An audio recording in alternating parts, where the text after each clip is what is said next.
de la découverte jusqu'au début du 19e siècle, ce sont des navires à voile qui naviguent le fleuve. De petits et avec le temps qui deviennent de plus en plus grands jusqu'à des 9 mâts qui sont des records de navigation, des milliers de tonneaux. Dans l'évolution de ces voiliers-là, les grands voiliers commencent à apparaître au début du 18e siècle, 19e siècle. Là, on voit des grands voiliers, des grands 3 mâts, dont on a une épave juste ici en arrière, le Millicite. Ce sont des 1000 tonneaux et plus. Et c'est la période où on a le plus de naufrages dans le fleuve Saint-Laurent et Anticosti, ici sur la Côte-Nord. Pourquoi? Parce qu'à l'époque de Jacques Cartier, on s'entend qu'il y a 1 ou 2 navires qui viennent d'Europe. Les Basques, il y avait une vingtaine de navires qui venaient par année ici en Amérique. Puis plus le temps avance, au début du régime français, les premiers colonies, on commence en 1604 pour Tadoussac, 1608 pour Québec. On est à 4, 5, 10 navires par année maximum. Quand on arrive dans 1800, là, on commence à tomber dans les 2, 3, 400, 500 navires. En 1850, là, on parle de milliers de navires qui viennent d'Europe par année. Donc, plus tu as une augmentation des voyages maritimes sur le fleuve, plus il y a de chances d'avoir de naufrages. Chaque tempête coûte plus cher.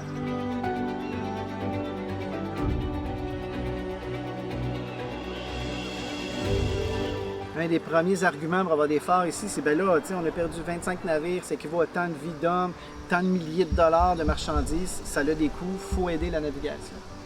Et là, c'est cette période-là des grands voiliers, les grands 3 mâts, des milliers de tonneaux et plus, où c'était les porte-containers de l'époque. Donc, la laine se fait transporter, la marchandise, le bois, une fois après les guerres napoléoniennes, c'est des grands transports de bois qui est l'économie du monde, c'est l'économie nord-américaine. Donc, c'est le bois qui est exporté, fait que c'est des grands voiliers de bois, la potasse, le guano et tous la marchandise. Là. Si on imagine le magasin général à l'époque, en 1880-1850, toute cette marchandise-là arrivait par bateau. Donc, on a le naufrage du Mohawk juste ici qui s'appelle l'anse à la vaisselle. Pourquoi? Parce qu'à l'intérieur, c'était des caisses et des caisses et des caisses et des caisses et des caisses et des caisses et des caisses de vaisselle qui se retrouvent encore aujourd'hui sur la plage. Et tout ce qu'on pouvait retrouver dans un magasin général, il y avait ça à bord du bateau, en plus du vrac. Donc, tu avais du fer à repasser, à l'aiguille, au dé à coudre, à la vaisselle, aux ustensiles, et jusqu'à des lingots de plomb, des lingots de fer. Alors, ça transportait vraiment tout ce qui était la marchandise générale. Grand voilier, et à vapeur et à voile. Donc, tu as eu cette période-là où les deux se sont superposés. Donc, une fois que la vapeur commence, là, la vapeur sert pour le transport des marchandises et des gens, mais surtout pour tracter les voiliers. Comme le voilier est encore à la merci des vents, la première utilité de la vapeur, c'est d'amener les grands voiliers au port. Après ça, la vapeur va destituer les grands voiliers. Ce qu'on voit maintenant aujourd'hui pour les grands voiliers, ce sont les traverses, là, comme on a eu en 1984, comme on voit dans les grandes fêtes. Ce sont des bateaux écoles maintenant, ce sont des bateaux musées. Donc l'ère des grands voiliers pour le transport maritime, c'est maintenant les porte-containers et les grands vraquiers qu'on voit passer sur le fleuve.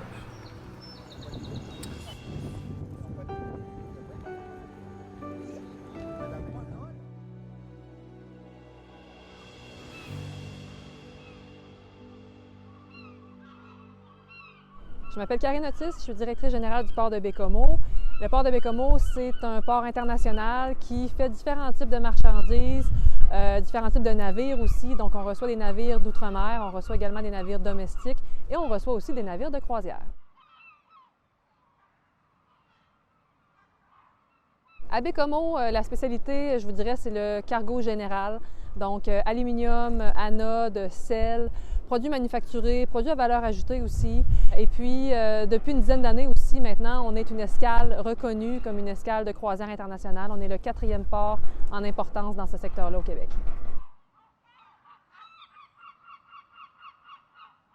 Comme on peut le voir derrière moi, le port de Baie-Comeau est constitué d'un havre. Donc, évidemment, il y a le grand quai, mais il y a également la Société des traversiers du Québec qui occupe un espace à quai et Soport, qui est une organisation qui travaille avec le CN, qui gère du cargo ferroviaire également.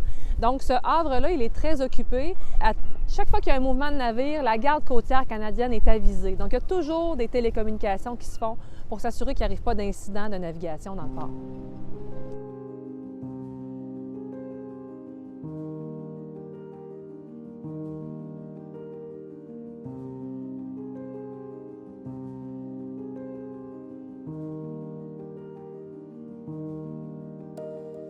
La traverse Matane-Bécomo-Godbout est un service essentiel, donc on peut prendre le bateau à Bécomo ou à Godbout pour traverser à Matane et vice-versa. Et c'est un service de traversier qui est disponible à l'année quand les conditions de navigation sont favorables. La plupart des services de traversier aujourd'hui ont ce qu'on appelle des propulseurs d'étrave qui leur permettent de manœuvrer très facilement dans des situations complexes. L'inexistence d'un service de traversier entre la rive sud et la rive nord du Saint-Laurent est tout simplement impensable. C'est un service qui est essentiel, qui permet la mobilité des personnes, des travailleurs et des denrées qui viennent d'un peu partout. C'est un circuit intégré qu'on ne peut absolument pas envisager comme ne pouvant plus exister.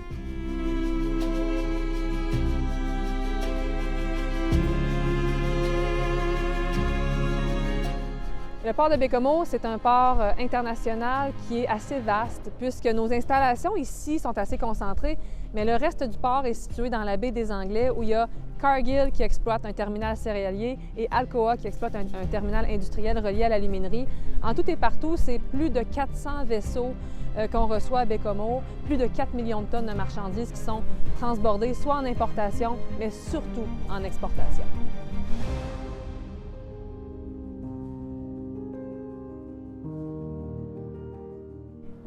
Les navires de croisière sont sur des horaires très précis. Elles réservent un itinéraire et elles font affaire avec des humains. Les humains ont pris des vacances. Les humains savent que telle date, ils vont être à Bécomo, telle date, ils vont être à Montréal. Pour le secteur des croisières, c'est un horaire précis qu'on suit à la lettre. Pour les navires de cargo, c'est différent. Les horaires peuvent être planifiés légèrement à l'avance, plus ou moins à l'avance, mais peuvent être vraiment décalés selon les approvisionnements, les besoins des clients, la température, la disponibilité du navire. Donc, malheureusement, c'est beaucoup moins prévisible l'arrivée et le départ d'un navire. Ce qui est plus fréquent, ce sont les retards dans les départs des navires. Donc, quand on commence à charger un navire, parfois on sait quand on commence, on ne sait pas quand on finit. Surtout quand on charge des marchandises qui sont sensibles à l'humidité. À ce moment-là, lorsqu'il y a de la mauvaise température, les opérations sont suspendues jusqu'à temps que la température clémente revienne.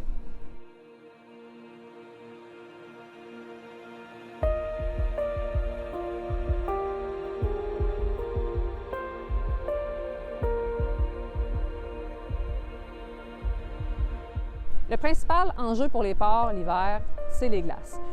Lorsqu'il y a des glaces, souvent les navires vont faire appel à des pilotes et à des remorqueurs pour les aider à se stationner, pour éviter d'endommager le quai et souvent pour déglacer les environs du quai pour leur permettre de faire leurs opérations.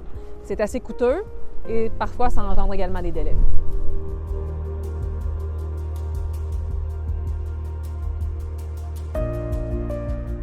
Depuis le 24 décembre 2021, la Corporation de gestion du port de Bécomo, c'est elle qui est propriétaire et exploitante du port de Bécomo. C'est donc elle maintenant qui coordonne les activités qui se passent dans le Havre, qui coordonne les mouvements de navires à ses installations, qui permet aux entreprises de venir utiliser le port pour faire des affaires, soit pour charger du matériel ou pour décharger du matériel. Également, la corporation s'occupe d'accueillir les croisiéristes au quai et les navires. Et bien sûr, les navires sont nos clients, donc les navires qui ont besoin de se réparer, de se nettoyer ou de s'approvisionner sont les bienvenus au port de Bécomo.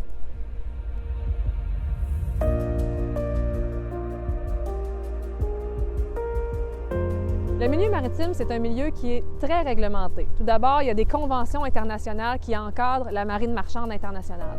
Ensuite, il y a les pays qui ont leur propre législation. Donc, le port de Bécomo, comme tous les autres ports au Canada, doit faire affaire avec la législation fédérale. C'est un peu mystérieux, c'est pas très connu par la population, évidemment, mais c'est aussi ce qui explique que les ports sont des endroits sécuritaires. Sécuritaires parce que les navires ont des responsabilités et ils doivent se protéger contre les menaces. Les ports aussi doivent également se protéger contre les menaces.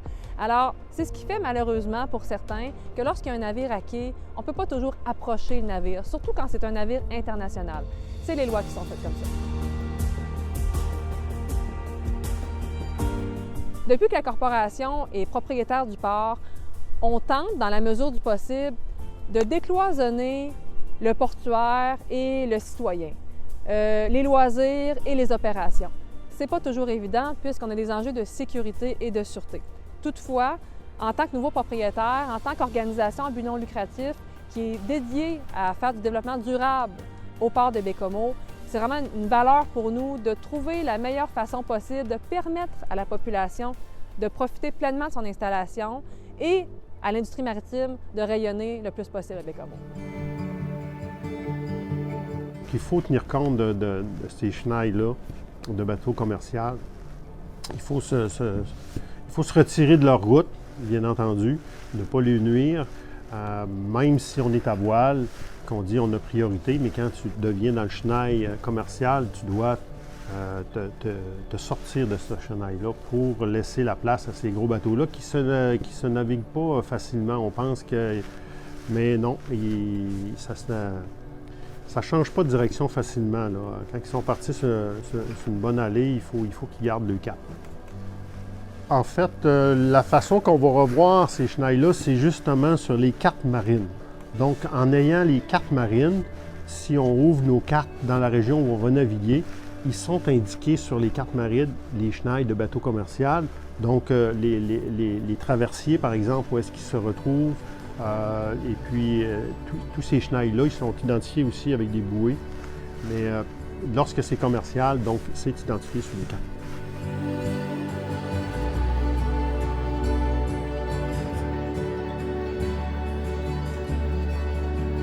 Notre terminal multi-usager à Baie-Comeau est accessible à la population lorsqu'il n'y a pas de navire pour la marche. Les gens viennent pêcher également en saison estivale. Les gens marchent ici été comme hiver, beau temps et mauvais temps.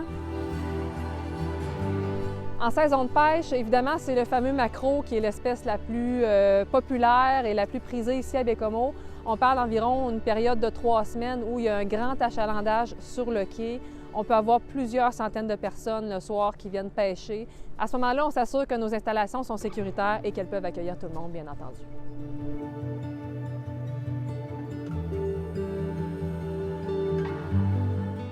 Le milieu maritime, c'est un milieu qui est peu connu, pourtant, il nous entoure. 80% des biens qu'on consomme ont été livrés par navire. C'est un milieu qui est passionnant, c'est un milieu qui change toujours, dans lequel on apprend tous les jours. Et c'est un milieu aussi où il y a de nombreuses opportunités de carrière, et ça dans tous les domaines.